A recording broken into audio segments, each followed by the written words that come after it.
Donald Trump is in a total panic right now, and he is making these posts spreading this conspiracy that the crowds that have been attending Vice President Kamala Harris's speeches are AI. Donald Trump is making posts saying Vice President Kamala Harris AI'd it regarding photographs of massive crowds in Michigan.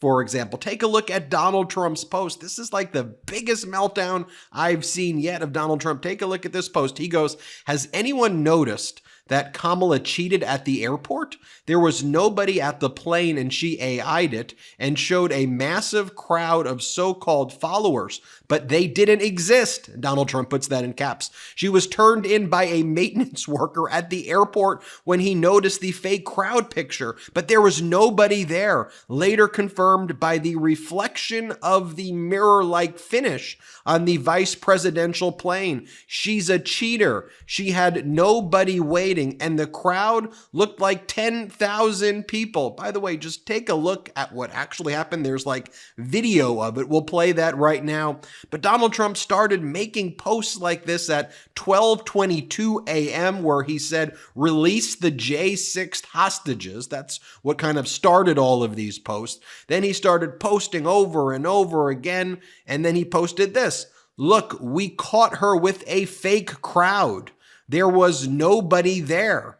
Again, Donald Trump is posting these delusional conspiracies. This is a man who is deeply, deeply unwell at the top of the Republican Party ticket. Then Donald Trump posts, "Everything about Kamala is fake!" Exclamation point. As our executive producer Salty posted, "We are currently here, for anyone playing at home, the 5 stages of grief: denial, anger, bargaining, depression, acceptance." I'm not really sure Donald Trump will ever get to the acceptance stage, but we're definitely at the anger stage. I think soon he's going to be at the bargaining for a pardon stage, and for that, we must say, we're not going back. Absolutely no. Here's another image that I've seen circulating. Here's Donald Trump. "Everything I don't like is fake news. A president's guide to understanding journalism and the media. Bonus. Fun alternative facts. Over 1.5 million copies sold." Vice President Kamala Harris responded with this. "Donald, this is an actual photo of a 15,000 person crowd for Harris Walls in Michigan. Trump has still not campaigned in a swing state over a week. Low energy." And then she posts Donald Trump's unhinged post from this morning. Take a look at some of the poll results that we are getting in as well. In North Carolina, the race is now even. In North Carolina, Vice President Kamala Harris surging. A Financial Times poll from this weekend states that more Americans trust Kamala Harris to handle the U.S. economy than Donald Trump, according to a new poll that marks a sharp change in voter sentiment following President Joe Biden's withdrawal from the White House race. With all the propaganda that the Republicans and right-wing media spews, it was always for me just shocking to begin with that people thought that Donald Trump, who literally added $8 trillion of debt and tanked our economy, would somehow be good for the economy, that he tanked someone who bankrupted essentially all of the businesses he touched. But that notwithstanding, Vice President Kamala Harris has taken the lead in that question.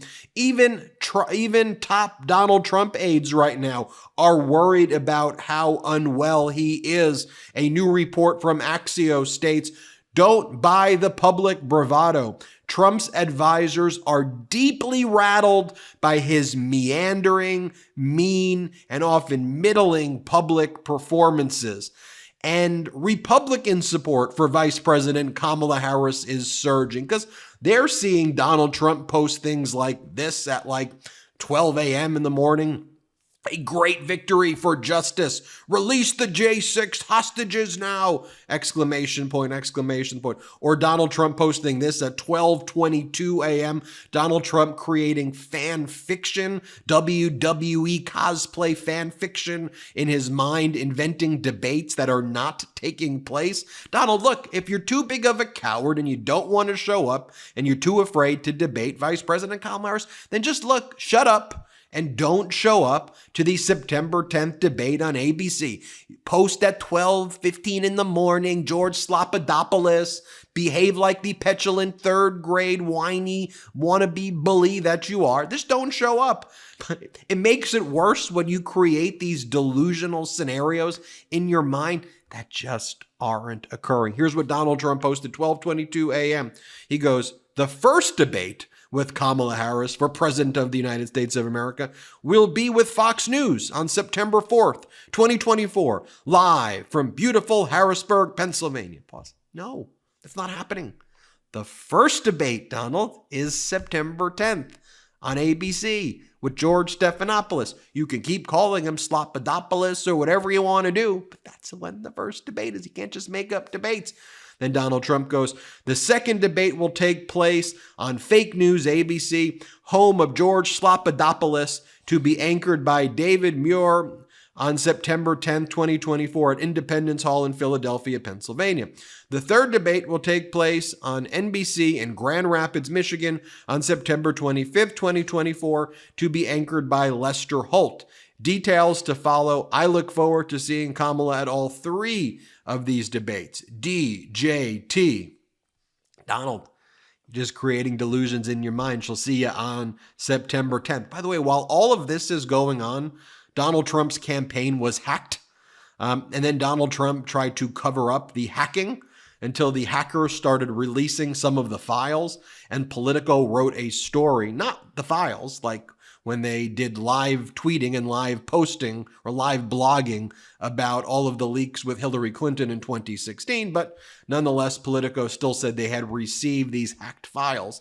They didn't actually post what it was, but there were dossiers on Shady Vance and others. I like this from JoJo from Jersey. She goes, "To be honest, I find it kind of shocking that someone who did this with our national security secrets even had to be hacked at all." Yeah, I mean, Donald Trump is the person who talked about in 2017 giving classified information to the Russians who he invited into the White House, Sergei Lavrov and Kislyak, who were in the White House.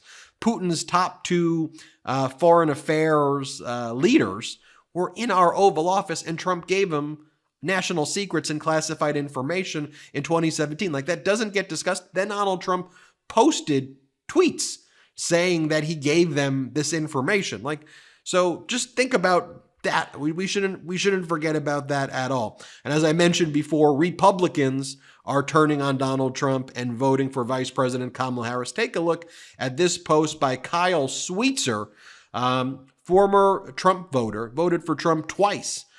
This has gotten over 12 million views, this post. Kyle writes, "I'm a Republican. I'm a landowner. I'm a gun owner. I hunt. I fish. I am a two-time Trump voter. I am a Nikki Haley voter. I believe in America, our Constitution, and the rule of law. I'm voting for Kamala Harris this November. Harris 2024. Republicans for Harris.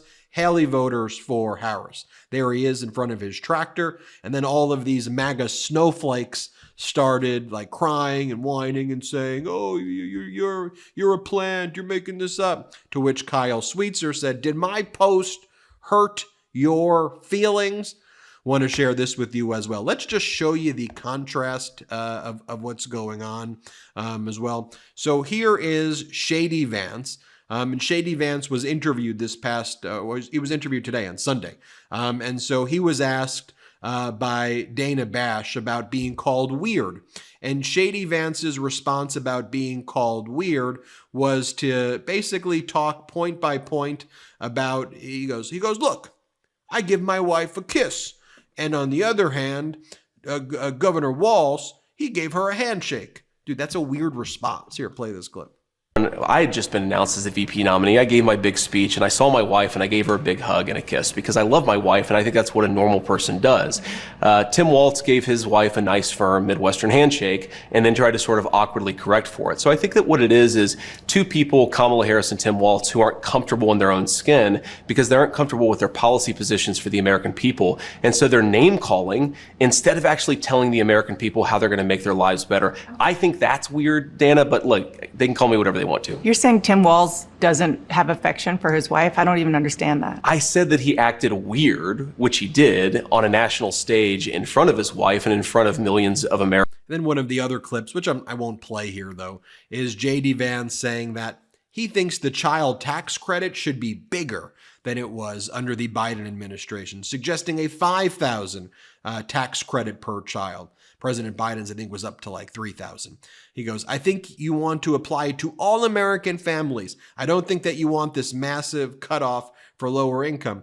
And then as Joe Neguse, a Democratic Congress member, explains, okay, less than 2 weeks ago, 44 Republican senators voted against expanding the child tax credit. They killed the bill from getting a vote. And guess where Shady Vance was? Shady Vance didn't even vote on it. He missed the vote entirely. So that's the thing with these MAGA Republicans. It's all two-faced. It is all lies. Oh, I like this interview with former Governor Ventura. Hadn't seen him in a while. Let me just leave you with this point, though. And he's talking about, look, I was voting independent, and I'm voting for Vice President Kamala Harris. Here's why. Play the clip. I have to ask you, is the Trump of today the same man you once befriended? And how do you think this election will play out? I will answer that with no. He is not the guy that came to me back in '98 after I won. Back then, he was much more liberal, but you need to understand, Donald Trump is for Donald Trump. And Donald Trump is going to do whatever it is that supports Donald Trump. So he looked the situation over. He obviously saw that he could take over the Republican Party. So he changed his views. You know, he went from pro-choice now to, no rights for women's reproductive. He's gone far right. He's trying to say he's now a religious person. Well, to me, if you're going to be a religious person, you have to live it. And Donald Trump hardly lives it. I mean, he's had multiple wives. I often laugh and think, what would the Republicans have said if Barack Obama would have had multiple wives and multiple children and ran for president like Donald Trump? What would the Republican response be to that? It would have been horrifying to see what Republicans would have said if that would have been Barack Obama. And yet they'll embrace a Donald Trump who he's Reverend, I'm an agnostic atheist, and I think that I'm more religious than he is. Wow, that's quite a statement. Well, folks, tell me what you think below. What you think. Hit subscribe. We're on our way to 3 million subscribers thanks to your support. Think we could get to 3 million subscribers next week? Hit subscribe. Let's see if we could get there. It's free. Thanks for watching. Real quick, Meta just changed their algorithm to suppress political content. Please follow our Instagram @MeidasTouch right now as we head towards 400,000 followers so you don't miss a beat.